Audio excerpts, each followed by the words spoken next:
"Goddamn, I feel old," Pete said, as he sat down in the chair behind the counter of his small coffee shop, which was positioned on the edge of the forest. He owned the place for 37 years, after buying it from an old guy who was looking to go and enjoy his retirement. And now, many years later, it was Pete who sat, 1 week away from retirement, after selling the cafe to a young couple who had not long moved into the area. He opened a small notebook, picked up a pencil, and stared at the almost empty page which was headed with "Retirement To-Do List." He then wrote the words, "Learn to fish," on the first line before tapping the pencil against his lip. Fishing seemed like something he ought to know how to do, but the truth was, he'd always been too busy working, being totally understaffed and dealing with the various array of customers who arrived at the forest for a hike, a dog walk, or a camping trip. He had spent more time at the cafe over the years, more time with the trees than with his family, but at 64 years old, Pete's time on the verge of the wilderness was almost up. He leaned back, listening to the wind whisper through the small cracks in the window. From the shop's elevated position, Pete had a good view of the forest, and he watched as the trees swayed gently, a dark green ocean rolling beneath the pale wash of late afternoon sun. It was peaceful, just the way he liked it. It was moments like this one that Pete was going to miss, and as he sat enjoying his solace, the same question kept constantly nagging at him. What next? His eyes wandered to the horizon, where the pines thinned out and the land stretched flat toward the highway. Pete then began to think about the family he'd met earlier that day. The parents cheerful, but obviously a little stressed. The 2 children who were with them, bouncing with the kind of energy that could exhaust a bear. "Where's a good spot to camp?" the dad had asked, a trail map in one hand, his other arm wrapped around his wife's shoulder. Pete had studied them for a moment. The kids, maybe 6 and 8. The boy clutching a cuddly raccoon toy, the girl wearing a bright yellow backpack that looked big enough to topple her, were chasing each other in circles. "You want quiet?" Pete had asked. The dad had smiled, tired but good-natured. "We'll take whatever you've got, but quiet would be preferable." Pete had pointed to a small clearing about a mile off the main trail, secluded, shaded, and close to the creek. Perfect for the family, he thought. Perfect for making the kind of memories kids fondly carry into adulthood without realizing it. Simple pleasures. The man had asked why it was so peaceful if the place was so perfect, and Pete had told him that the people in the surrounding areas were a little superstitious, and there were a couple of urban legends which tended to steer folks away from there. The man had looked somewhat intrigued and asked what type of urban legends they might be. So Pete, wishing he'd never mentioned it, then told the couple of the ghost of a boy who was meant to haunt the forest, after being murdered up there in the 1970s by his so-called best friend. He then told him the story of the Red Bear, who wasn't a bear at all, but in fact a towering Native American, who was always covered in blood due to the fact he stalked the forest when the moon was full, accompanied by a giant wolf, and would skin people alive. The woman looked somewhat concerned. The man's face, however, had lit up once he'd heard the tales, and the cafe owner knew there was no putting the man off taking his family there. Something to scare the kids with once the sun set, Pete thought. Now, hours later, he'd wondered if they'd managed to find the place. He could see the trails in his mind as clearly as if he were walking them, the twists and forks like veins branching out through the forest, and he'd walked those paths so many times over the years, he knew every route, every boulder, and every branch that could so much as trip up a pair of tiny sneakers or catch a backpack strap. The place he'd pointed out to them wasn't hard to find if they had followed his instructions, and once found it was hard to miss, a large clearing in amongst dense forest. And yet, there was a twinge in his gut, a sharp little claw that he couldn't ignore. He then gave thoughts to the stories he'd told the couple, but what Pete had decided not to mention was that one evening, a few years previous, he'd been on his way back from a hike in the very area he'd set them to, when he'd caught a glimpse of someone, a teenage boy, who had just been standing amongst the trees, watching him. Pete had asked the boy if he was okay, but the figure hadn't responded, so Pete had begun to walk towards the boy, wondering what was wrong. When he'd gotten around 20 feet away, he could see that the teenager's top was covered in blood, and so Pete began to ask what had happened and if he needed any help. But instead of answering, the boy's eyes grew wide, and a grin appeared on his face before he began to run towards Pete, who in turn did a 180 and sprinted away as fast as his legs would carry him. He sat thinking about that moment, as it was, almost, the the most frightening thing which had ever happened to him. But what had frightened him even more was when he tried to find a picture of the kid who'd been murdered in that area by his best friend. And once he did, Pete's blood ran cold when he realized the boy in the photograph was a dead ringer for the one who chased him that evening. There was no mistaking him.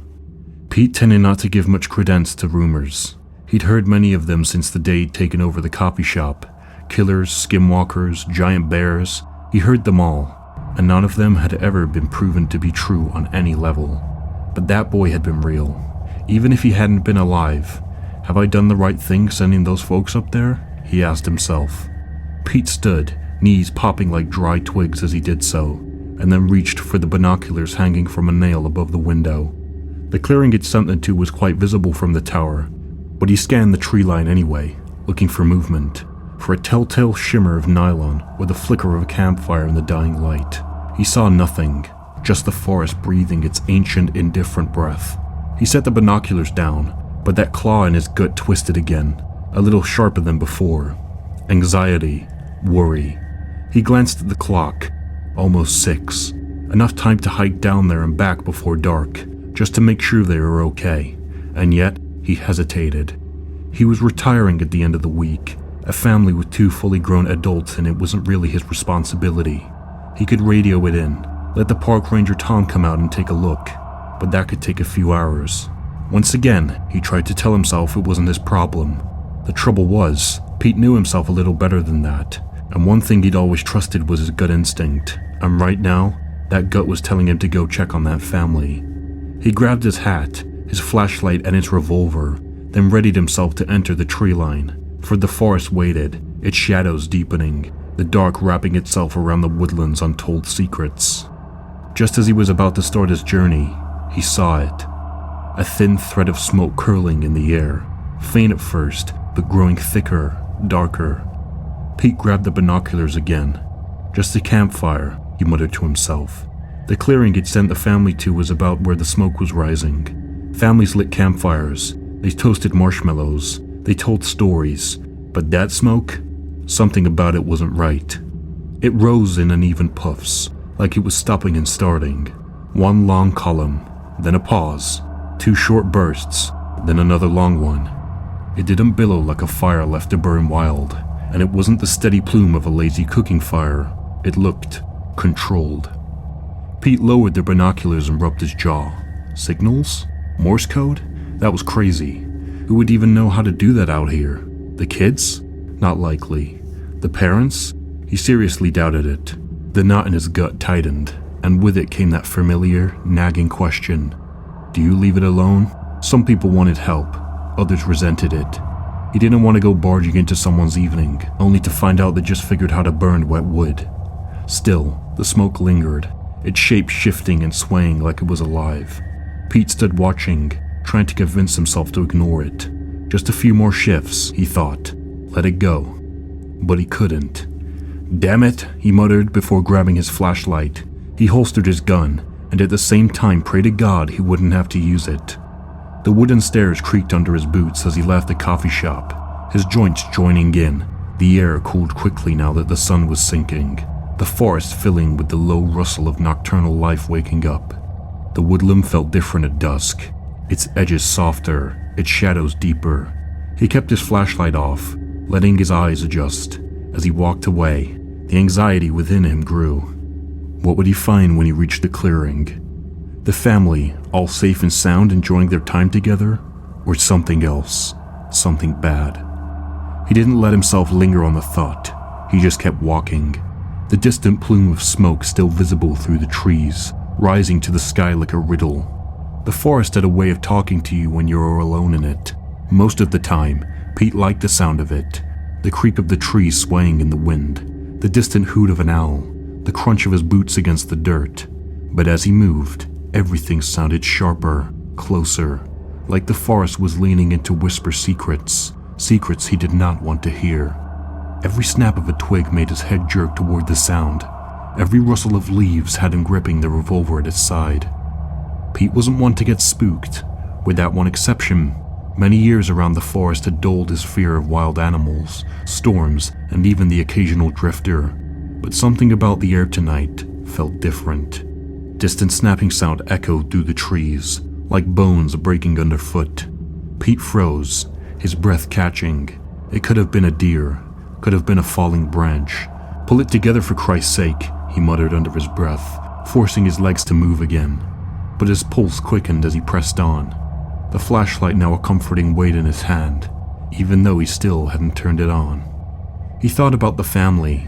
The dad had seemed like a capable guy, big, strong, but the kids had been so small, so full of energy and wide-eyed trust. Pete had liked them right away, liked the way the parents joked with each other, even though they were clearly exhausted, and liked the way the kids had stuck close to them despite their excitement. Good kids, Pete thought. What if something had happened to them? He'd sent them out here, after all, wondering if they'd wandered off the trail. What if something or someone had found them? The thought sent a cold shiver down his spine, and for the first time in years, Pete felt a pang of fear that he couldn't quite brush off. The clearing wasn't far now. He could see the trail widening ahead, the trees pulling back to make way for the patch of open ground he'd recommended to the family. He slowed his pace, ears straining for any sound. Laughter, conversation, the crackle of a campfire, but there was nothing. Just the forest, breathing in and out around him. Finally, he stepped into the clearing. He clicked the flashlight on, its beam cutting through the near dark. He swept it across the space, his breaths heavy. The fire pit was there, a ring of blackened stones at its center. A fire had been burning there recently. Embers still glowed faintly in the pit, sending up the last wisps of smoke into the night, but there was no sign of the family. Pete's voice felt rough in his throat as he called out, "Hello? Anyone here? It's Pete, the owner of the coffee shop. No need to be alarmed. I just came to see if you're all okay." The forest swallowed his words, sending them echoing back to him with a mocking silence. Pete froze at the edge of the clearing, his flashlight beam catching on something unnatural, something that didn't belong. 4 posts stood erect in a rough square, each one tall and stripped clean of bark, their pale wood gleaming in the torch's light like bones. Hanging from them were sleeping bags, swaying slightly in the night air as if they'd been hung out to dry. A smell hit him then, faint at first, but unmistakable, greasy and acrid, like burnt meat. Pete instinctively wrinkled his nose. His first thought was that the family must have had a barbecue and got sloppy with the fire. Maybe they'd left in a hurry for some reason, leaving behind a mess. But the closer he got, the smell grew, thick and clinging, sticking to the back of his throat. His flashlight beam passed over the sleeping bags again. The fabric was charred in places. The bright colors melted into the blackened patches that crumbled at the edges. He stepped in front of one of them, his stomach tightening. "Hello?" he called out again, but his voice was weaker now, as if the forest itself had sucked the strength out of it. No reply. He stepped closer, his boots crunching over dirt and stone. The smell grew stronger, almost unbearable. Sweat trickled down his temple as he reached out to the nearest sleeping bag. It had been burnt. Taking a deep breath, he grabbed the zipper, which was warm but not hot enough to burn his fingers, and pulled it down. It stuck at first, jammed by the warped material, but with a hard yank, it came loose. The bag gaped open, and something fell out with a dull, lifeless thud as it hit the ground. Pete's flashlight caught it as it rolled. A small, blackened arm, the skin blistered and peeling away, the fingers curled like claws. For a moment, Pete didn't move, couldn't move. His brain refused to process what his eyes were seeing. The small arm lay in the dirt, delicate and horrifying. Its tiny bones were visible where the flesh had burned away. Pete stumbled back, his boots catching on the uneven dirt, and he hit the ground hard, the impact drawing him back to reality. "What the fuck?" he whispered, shaking his head. His heart pounded in his chest, loud and erratic, drowning out every other sound. Oh my god, no. The sleeping bag swung gently above him, its burnt edges flaking away like ash. The smell, God, the smell, clung to him now, invading his nose, his mouth, his lungs. He scrambled to his feet, grabbing the flashlight he dropped with shaking hands. He didn't want to look at the other bags, didn't want to see what they held, but he couldn't leave. Not yet. Pete forced himself to shine the light toward the other sleeping bags, his breath hitching as the forest closed in around him, suffocating and still. He could see that 2 of them were also blackened by fire and both had contents. One was larger than the other. Pete knew right away that one contained another adult, the other a child. A sound came from nearby. The clearing seemed to grow darker before his eyes, the shadows reaching out like taloned hands. His own hand went instinctively to his hip, fingers curling around the grip of his gun. The flashlight beam jittered in his other hand as he turned toward the tree line, stepping cautiously over the uneven ground. He didn't call out this time. He wasn't sure he wanted to know what was waiting for him, or for them to know he was there. Branches brushed his shoulders as he stepped into the forest, his flashlight slicing through the dense undergrowth. His mind drifted back to the day the bloodied boy had chased him, the boy in the photograph.